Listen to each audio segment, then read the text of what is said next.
को सॉल्व करके बताएंगे। तो क्वेश्चन ये है कि त्रिभुज ABC जिसका कोण B समकोण है, यानी त्रिभुज ABC जिसका कोण B क्या है, समकोण है, यानी 90 अंश का है, 90 डिग्री का है ना। तो उसके बाद फिर क्या कह रहा है कि AB 24 सेंटीमीटर है, यानी AB जो है वो कितना सेंटीमीटर है, AB जो है वो 24 सेंटीमीटर है, यानी सेमी है। तो उसके बाद फिर कह रहा है कि और BC 7 सेमी है, यानी BC कितना है, 7 सेंटीमीटर है, BC 7 सेंटीमीटर है ना। तो निम्नलिखित का मान ज्ञात करें, यानी ये जो त्रिभुज है, त्रिभुज ABC, इसका B कोण समकोण है। इसका मतलब ये है कि ये त्रिभुज कैसा त्रिभुज है, राइट एंगल ट्रायंगल है, यानी ये समकोण त्रिभुज है। समकोण त्रिभुज में एक कोण क्या होता है, वो 90 डिग्री का होता है। तो इस त्रिभुज से हम लोगों को क्या करना है, ये दोनों प्रश्नों को हल करना है, यानी साइन A और कॉस A का मान क्या होगा, ये दोनों का मान हम लोगों को क्या करना है, निकालना है। तो सबसे पहले हम लोग ये जानेंगे कि ये त्रिभुज जो है ABC, इन त्रिभुज ABC में जो है आधार भी दिया हुआ है और लंब भी दिया हुआ है, लेकिन कर्ण दिया हुआ नहीं है। तो सबसे पहले जो है हम लोगों का यही काम रहेगा कि सबसे पहले हम लोग क्या करेंगे, कर्ण को निकालेंगे। और कर्ण को निकालने के लिए हम लोग पाइथागोरस प्रमेय का यूज करेंगे, है ना, क्योंकि पाइथागोरस जो प्रमेय होता है वो कर्ण का जो स्क्वायर होता है बाकी दो भुजा के स्क्वायर के योग के क्या होता है, बराबर होता है। कहने का मतलब ये हुआ कि जो कर्ण का स्क्वायर है ना, वो कर्ण का स्क्वायर बाकी दो भुजा कौन कौन, एक आधार और एक लंब, वो दोनों के स्क्वायर को जब हम लोग जोड़ते हैं तब जा कर के वो किसके बराबर होता है, कर्ण के स्क्वायर के बराबर होता है। तो ये कौन कह रहा है, ये कह रहा है पाइथागोरस प्रमेय। तो सबसे पहले हम लोग क्या करेंगे, पाइथागोरस प्रमेय से कर्ण का जो है वैल्यू वो निकालेंगे। तो चलिए निकालने का प्रयास करते हैं पाइथागोरस प्रमेय से, है ना, पाइथागोरस प्रमेय से, है ना। ये क्वेश्चन को हम लोग क्या कर रहे हैं, सॉल्व कर रहे हैं, यानी हल कर रहे हैं, जिससे पाइथागोरस प्रमेय से। तो पाइथागोरस प्रमेय क्या होता है, कर्ण का स्क्वायर बराबर आधार का स्क्वायर प्लस लंब का स्क्वायर। ध्यान रखना है, इसको हम लोग पहले और इसको बाद में क्या कर सकते हैं, लिख सकते हैं, इससे कोई दिक्कत नहीं है। तो चलिए, कर्ण तो मेरा है ही नहीं, है ना, और लंब और आधार मेरा दिया हुआ है, कर्ण तो नहीं दिया हुआ है। तो सबसे पहले क्या करेंगे, कर्ण के जगह हम लोग क्या करेंगे, कर्ण को ही रख देंगे। और आधार कितना दिया हुआ है, आधार दिया हुआ है 24, तो 24 का स्क्वायर, और प्लस लंब दिया हुआ है मेरा कितना, 7, यानी 7 का स्क्वायर, है ना। अब जो है फिर क्या करेंगे, कर्ण का स्क्वायर बराबर अब 24 का स्क्वायर, है ना। 24 का स्क्वायर कितना होता है, तो 24 का स्क्वायर हम लोग दो तरह से निकालते हैं। एक क्या करेंगे, 24 × 24 करेंगे, एक ये तरीका होता है, या फिर एक हम लोग क्या कर सकते हैं, डायरेक्ट होता है। और क्या करेंगे, 4 का स्क्वायर कितना हो जाएगा, 16, है ना, 16 का 6, और 4 दूनी 8, 8 दूनी 16, 16 एक कितना हो जाएगा, 17, और फिर कितना बचा, 1। उसके बाद क्या करेंगे, 2 का स्क्वायर कितना हो जाएगा, 4, और हासिल 1 5, कितना हो जाएगा, 576, यानी 24 का स्क्वायर कितना हो जाएगा, 576, और प्लस 7 का स्क्वायर कितना हो जाएगा, 49। अब ये दोनों को क्या करेंगे, ऐड करेंगे, है ना। 576 में हम लोग कितना ऐड करेंगे, 49 को जोड़ देंगे तो कितना हो जाएगा, 9 6 15, और 7 4 11, 11 1, 9 6 15 का 5, 7 4 11, 11 1 12, है ना, 12 का 2 हासिल 1, तो 5 1 6, 625 हो गया। तो फिर यहाँ क्या करेंगे, एक बार और लिख देंगे, कर्ण का स्क्वायर बराबर 576 में 49 को जोड़ देंगे तो कितना हो गया, 625 हो गया, 625। अब फिर क्या करेंगे, और फिर स्टेप को बढ़ा देते हैं, कर्ण बराबर, अब जो है यहाँ से स्क्वायर हटेगा तो 625 के रूट अंडर कितना हो जाएगा, 625, यानी 625 में क्या चलेगा, रूट चलेगा। तो कर्ण बराबर रूट अंडर 625। अब फिर इसलिए कर्ण बराबर अब रूट, यानी 625 का हमें क्या निकालना है, वर्गमूल निकालना है। किसी भी संख्या के ऊपर अगर रूट चढ़ जाए तो फिर उसका हमें क्या निकालना है, वर्गमूल निकालना है। 625 का वर्गमूल कितना होगा, है ना। तो वर्गमूल निकालने के लिए आप लोग को पता ही होगा, तो क्या करना है, अब 625 का वर्गमूल निकालना है। तो वर्गमूल ये जो है 625 का वर्गमूल निकालेंगे तो एक चीज़ हम लोग याद रखेंगे कि ये 625 जो है ये है किसका वर्ग है, तो 625 जो है वो किसका वर्ग है, 25 का वर्ग है। तो 625 का वर्गमूल कितना हो जाएगा, 25 हो जाएगा। यानी कर्ण जो है वो कितना निकल गया, कर्ण निकल गया 25 सेंटीमीटर। कर्ण कितना सेंटीमीटर निकल गया, 25 सेंटीमीटर, यानी सेमी। चलिए यहाँ पे लिख देते हैं। अब हमको जो है आधार भी पता हो गया, लंब भी पता हो गया, और कर्ण भी पता हो गया। देखिए इस तरह का क्वेश्चन जो है 1 नंबर में भी पूछे जाते हैं, ठीक है। 1 नंबर में, यानी ऑब्जेक्टिव टाइप का क्वेश्चन है ये। ऑब्जेक्टिव टाइप भी इनसे पूछा जाता है, इनसे ऑब्जेक्टिव भी क्या होगा, क्लियर होगा। और 2 नंबर में ही पूछा जाता है, जिनसे क्या क्लियर होगा, सब्जेक्टिव क्लियर होगा। तो चलिए फिर हम लोग क्या करते हैं, जब ये आधार भी मिल गया और लंब भी मिल गया, कर्ण भी मिल गया, तो अब हमें क्या करना है, साइन ए कोस ए और साइन सी कोस सी क्या करना है, ये हमको निकालना है। ये जो प्रश्न है त्रिकोणमिति का प्रश्न है, और ये त्रिकोणमिति क्या है ना, डेली लाइफ में इसका क्या यूज है, कहाँ कहाँ पे त्रिकोणमिति का यूज होता है, हमें क्यों पढ़ना चाहिए, एग्जाम में मतलब कितने नंबर का क्वेश्चन इनसे पूछे जाते हैं, ये सारी बात जो है इनसे पहले का वीडियो में हम बता चुके हैं। अगर आप लोग उस वीडियो को नहीं देखे हैं तो उस वीडियो को देख लीजिए, ताकि ये मैथ जो है समझने में आपको किसी तरह का दिक्कत नहीं होगा।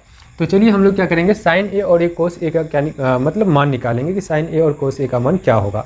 तो सबसे पहले जो है हम लोग ये समझने का प्रयास करेंगे कि साइन ए, यहाँ पे देखिए कि ये जो राइट एंगल ट्रायंगल है, इसमें साइन ए की बात कर रहा है, यानी ये जो कोण है, यहाँ पे हम लोग क्या रखेंगे, नज़र रखेंगे, है ना।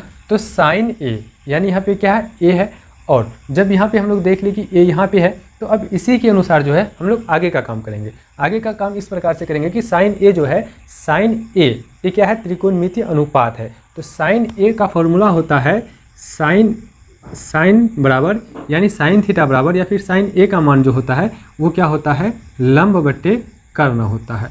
लंब बट्टे क्या होता है, कर्ण होता है। यानी ये साइन ए है, जस्ट इसके जो है ना सामने वाला भुजा वो क्या होगा, सामने वाला भुजा वो क्या होगा, लंब होगा। तो ठीक है, उसके बाद कर्ण, ये सब राइट एंगल जो ट्रायंगल है, इसमें जो सबसे मतलब बड़ी भुजा होती है वो क्या होती है, कर्ण होती है। जो मेरा कितना सेंटीमीटर हम निकाले हैं पाइथागोरस प्रमेय से, 25 सेंटीमीटर निकाले हैं।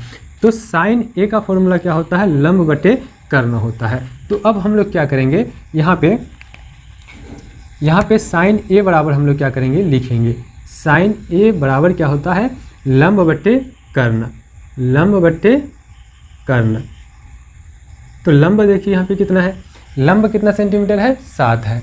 तो चलिए लंब के जगह यहाँ पे हम लोग कितना रख देंगे, 7, और कर्ण कितना है, 25। तो यहाँ पे कितना रख देंगे, 25।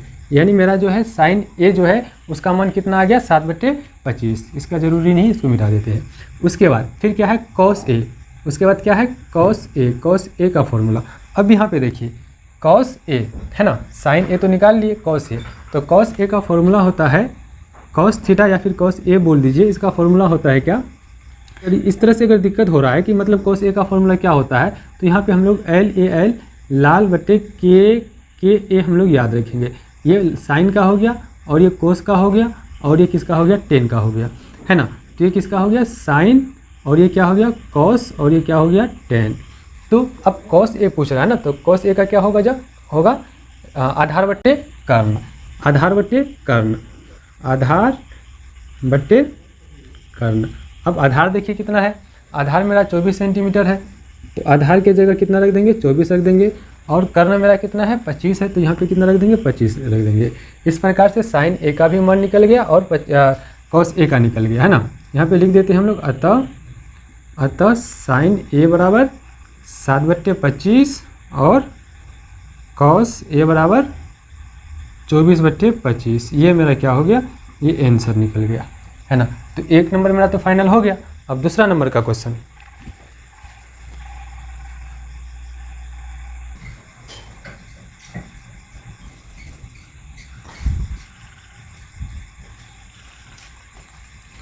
तो अब हम लोग क्या करेंगे, 1 नंबर का क्वेश्चन मेरा क्लियर हो गया। अब जो है हम लोग दूसरा नंबर का क्वेश्चन सोल्व करते हैं। तो इसको आप लोग नोट कर लीजिएगा, ठीक है।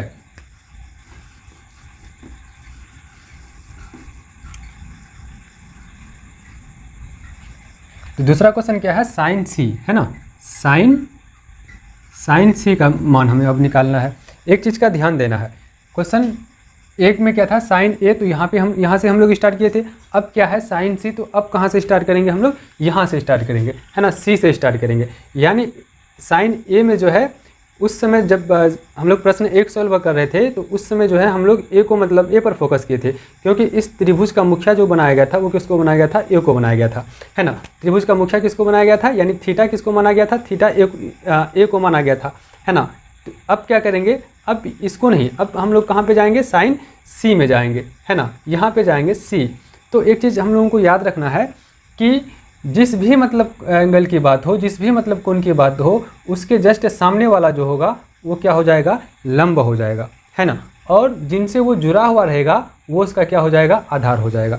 तो अब देखिए, अगर इस कोण की हम लोग बात करें, इस कोण से अगर हम लोग देखेंगे तो जस्ट इसके सामने वाला क्या हो जाएगा, जस्ट इसके सामने वाला क्या हो जाएगा, सम्मुख भुजा यानी लंब हो जाएगा। और जिनसे वो जुड़ा हुआ है वो क्या हो जाएगा, आधार हो जाएगा। ध्यान देना है कि जुड़ा हुआ इनसे भी है, लेकिन ये हमेशा क्या है, कर्ण ही है ना। जुड़ा हुआ साइन सी जो है, जुड़ा हुआ इनसे भी है, इन भुजा से भी जुड़ा हुआ है, लेकिन ये हमेशा क्या होता है, कर्ण ही रहता है, ये चेंज नहीं होता है। चेंज होता है तो सिर्फ ये चेंज होता है और ये चेंज होता है। तो साइन सी जो है यानी इसके जस्ट सामने वाला क्या कहलाएगा, वो लंब हो जाएगा, और इनसे जुड़ा हुआ है तो ये क्या हो जाएगा, उसका आधार हो जाएगा। तो अब यहाँ पे साइन सी, अब साइन का तो हम लोग को पता है कि लंब बट्टे कर्ण होता है, तो यहाँ पे क्या करेंगे, लिख देंगे लंब बट्टे कर्ण, है ना। यानी परपेंडिकुलर बट्टे क्या हो जाएगा, हाइपोटेनस हो जाएगा। तो लंब यानी हाइपोटेनस और लंब यानी परपेंडिकुलर और कर्ण यानी हाइपोटेनस। तो यहाँ पे लंब देखिए, साइन सी जो है, ये साइन सी का लंब ये हो जाएगा, यानी जस्ट उसके सामने वाला वो क्या बन जाएगा, वो लंब बन जाएगा, यानी परपेंडिकुलर बन जाएगा। तो परपेंडिकुलर मेरा कितना है, वो है 24। उसके बाद कर्ण, कर्ण तो ये है ही, कर्ण ये कितना है, 25 है, तो ये कर्ण यहाँ पे 25 लिख देंगे। अब क्या करेंगे, फिर साइन सी का, है ना। अब साइन सी नहीं, अब क्या निकालना है हमें, कॉस सी निकालना है, कॉस सी। अब यानी ये वाला फार्मूला लगेगा, आधार बट्टे कर्ण। तो यहाँ पे हम लोग क्या करते हैं, लिख देते हैं बेस अपॉन कर्ण यानी हाइपोटेनस। अब आधार कितना है, अब ध्यान देना है, साइन सी का जस्ट सामने वाला क्या हो गया, सम्मुख भुजा यानी लंब हो गया, और जिनसे जुड़ा हुआ है वो क्या हो जाएगा, इसका आधार हो जाएगा। इनसे भी जुड़ा हुआ है, लेकिन ये क्या है, कर्ण है, तो इसको छोड़ करके यही ना जुड़ा हुआ है, तो ये क्या हो जाएगा, आधार हो जाएगा। तो आधार कितना है, 7 है, और कर्ण कितना, कर्ण तो जितना है उतना है ही, कर्ण कितना है, 25 है ना। तो अतः साइन सी का मान कितना हो गया मेरा, 24/25, और उसके बाद कॉस सी का कितना हो गया, 7/25। ये मेरा क्या हो गया, आंसर। तो ये क्वेश्चन जो है 2 मार्क्स में भी पूछा जाता है, और ये ऑब्जेक्टिव में भी पूछा जाता है ना। तो इसलिए आप लोग इसको जो है कॉपी में क्या कर लीजिएगा, नोट कर लीजिएगा। मिलते हैं अगले वीडियो में, तब तक के लिए धन्यवाद।